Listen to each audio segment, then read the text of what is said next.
Thank you, Suzanne, and thank you, Interaction, and other partners here for inviting UN Women. How could UN Women turn down this invitation? How can we not have been here? You have been among our godparents, UN Women's godparents, when we were being created out of 4 previous organizations into a new, more integrated, more empowered organization to promote gender equality and women's empowerment. So before I move into this seminal topic that you have chosen, I would like to briefly tell you about UN Women. Some of you know us, but I think many more need to know a little more of us and come closer to us, because the international development community is indeed a very, very strong partner, because UN Women is not only about gender equality and women's rights, but also about their right to development and their contribution and agency in development and sustainable development. As we move towards Rio +20 conference, I believe that you've also had some discourses on the post-2015 MDG framework, development framework. So in all of that, UN Women is seeking to really embed and make integral gender equality and women's empowerment. And the 5 priority themes that we work on are economic empowerment, political leadership and participation in decision making in all sectors, but particularly in the political space, and enhancing the role of women in peace building, in post-conflict and conflict countries, and ending violence against women, as well as in promoting what we call gender responsive planning and budgeting by governments, and greater investment in women. And of course, all of that I will try and reflect in my presentation today. I would also like to say that we seek to be strategic partners with the civil society, private sector, and governments, but also we are in 74 countries to support programs that enhance women's role and agency in development, as well as to get them their rights. We seek to be a knowledge hub, so all of your knowledge-related activities are very germane to our own effort, and we seek collaboration with you. Now, turning to the topic at hand, I think Suzanne has laid a very good groundwork on what the issues are. But the first thing that I would like to highlight is what she already said, which is that youth and women, never before in history have there been more young people and women that not only numerically that they are strong, but they are awakened. I was in Doha, and we listened to some women from the Middle East, and they said, you know, when the revolution, the Arab Spring took place, we broke the veil of fear. So this is something that is really the difference. The numbers power, 85% of youth, and I would say if you take 35 as the youth age, then women, 60% of women are young. And so their agency, their voice, their participation, and their leadership is raring to go, is waiting to be tapped, and their potential waiting to be released, and that is the greatest untapped potential that humanity has today. So, beyond the number power, youth abundance and feminization of that abundance is something that has profound significance, both in terms of North and South, if you're talking about the demographics and the demographic balance and synergies between North and South, means developed and developing countries, but also within countries. And if this resource is cultivated, if it is channeled, then it can be a resource, human resource boon. If, however, it is wasted, if there is discrimination against young women or women, then it is a resource liability. It can be, as many see it, as a threat or a resource liability, because this awakened force is getting restive. So we don't want, and this is a key message I think all of you would have yourself given, that we don't want this to be a lost generation of not only men, but young women. Then we also must recognize that we often relegate the gender equality, women's empowerment issue to the social sphere. No.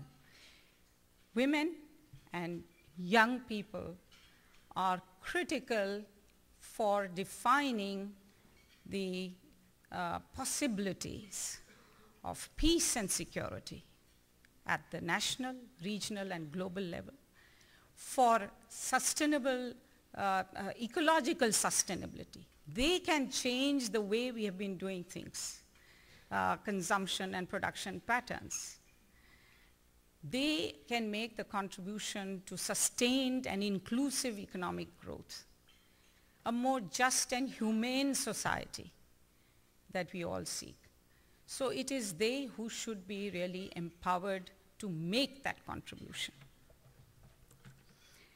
Now, what are the challenges for young people, but particularly women? First is, of course, the systemic one. You know, everybody talks about the development model that has broken, that is exacerbating inequalities, that has not given the fruits of economic development to all, that is the poverty is widespread and persistent, and most lack access to essential services.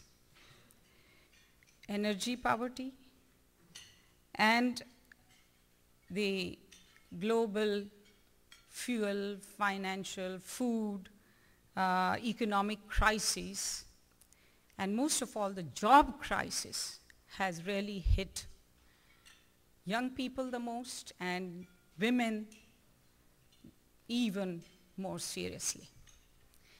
You know that 75 million unemployed are young, and 7 have dropped out of the labor market,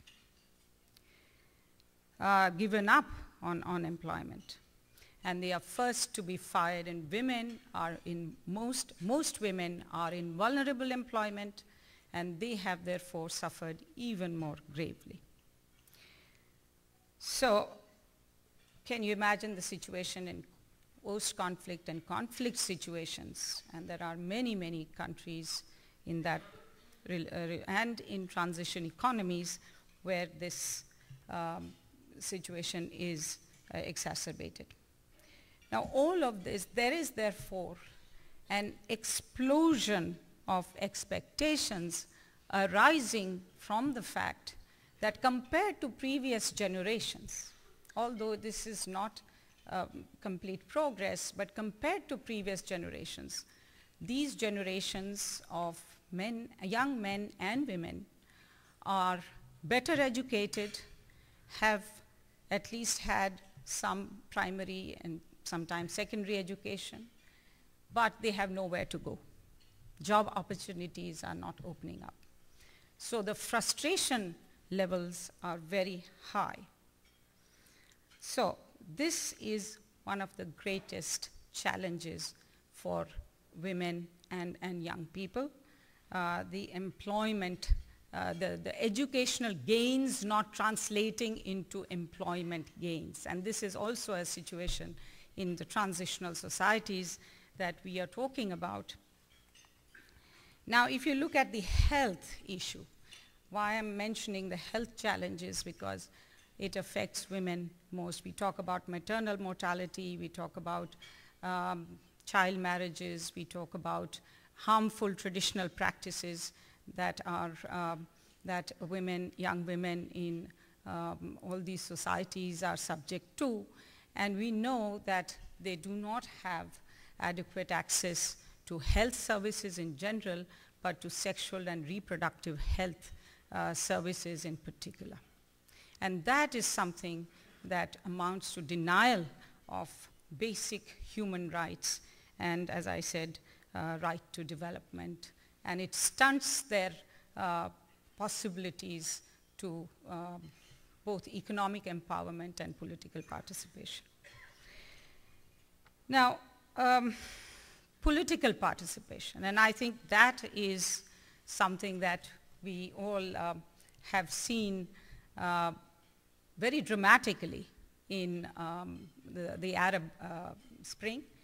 But a century ago, Mahatma Gandhi in India realized the potent power of coupling youth and women into a mass mobilization movement to confront the strongest power on earth there and to win freedom. And that coupling is what I would like to emphasize is absolutely essential to bring about the political freedom and democratization as well as socio-economic justice that countries like those involved in the Arab Spring have set out to achieve. And it's not only there. Everywhere else, whether here and in European countries, the Occupy movement, in South Asia, you have all sorts of what I would call mutinies, you know, 1 million mutinies taking place and rebellions taking place where youth are protesting against their being kept out of shaping the political structures and institutions and decision making, and when they actually are the majority. So representation of youth, representation of women has to be addressed systematically. And one of the key features, I mean, if you look at the statistics, they are really telling, because only 2% of parliamentarians are in the young category. And of course, representation of women is also abysmal if you take the global figures. And 80% are in the 40 to 60 years of age category. So we need really to move for political, enhancing political representation and both the quality and quantity of political representation in all of the, for women, young women included, in parliaments everywhere, in village councils. In India, you now have 1.5 million village councillors all over the country. So this is a big movement that we really need to launch, and a big challenge as we are seeing in the Arab countries where the spring has really turned to winter, and where women are now being told that they are not to be prioritized in the democratization and in the social justice movement, that they must wait their time, even though they have won the stripes by being in the forefront of these movements. So this is something that needs to be changed. And we need to take special temporary measures. We need to have development plans and strategies that target the political participation of women, their economic empowerment, and also to get them to really be beneficiaries of any political change and leaders and designers of that change. Now,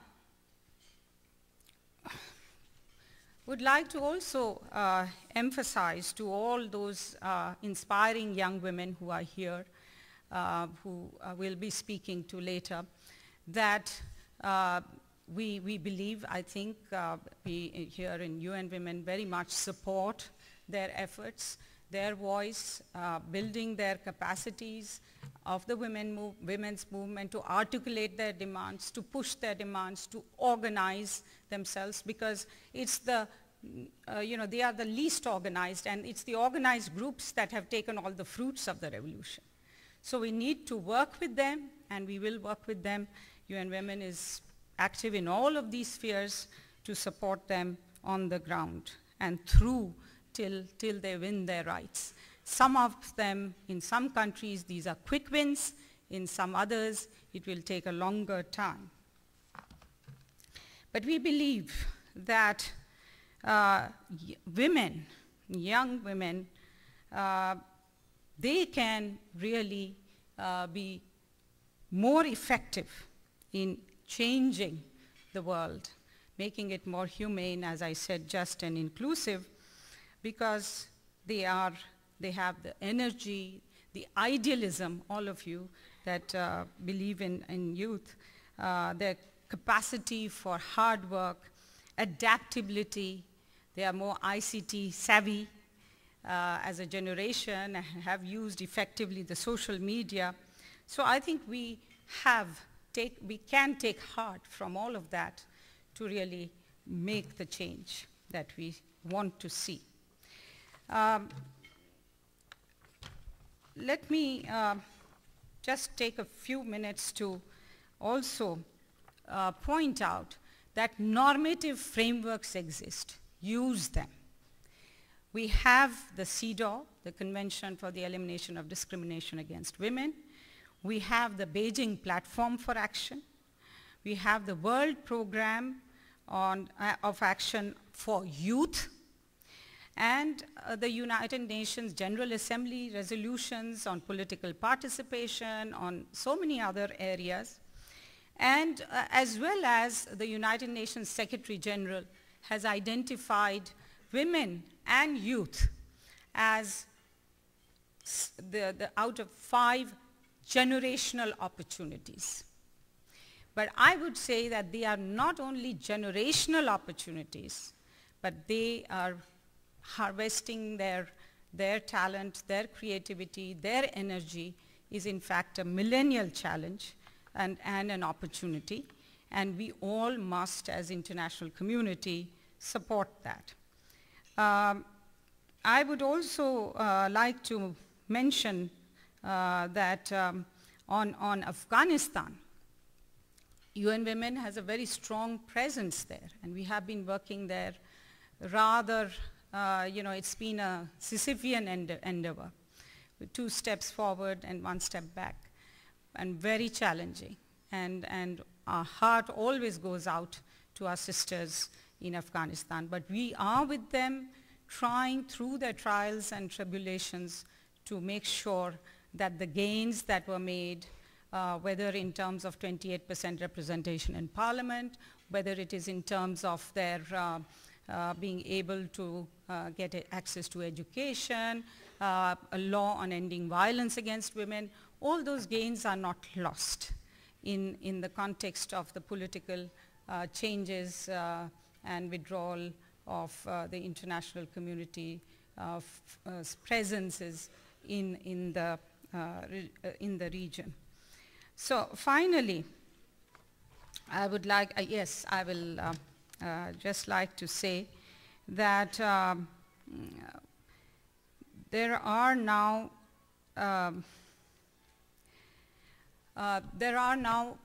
2 issues which I would like to draw your attention, the international community's attention to.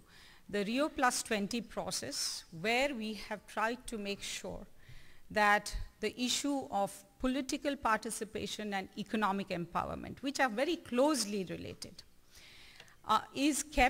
of women is kept in the forefront of social, economic, and environmentally sustainable development.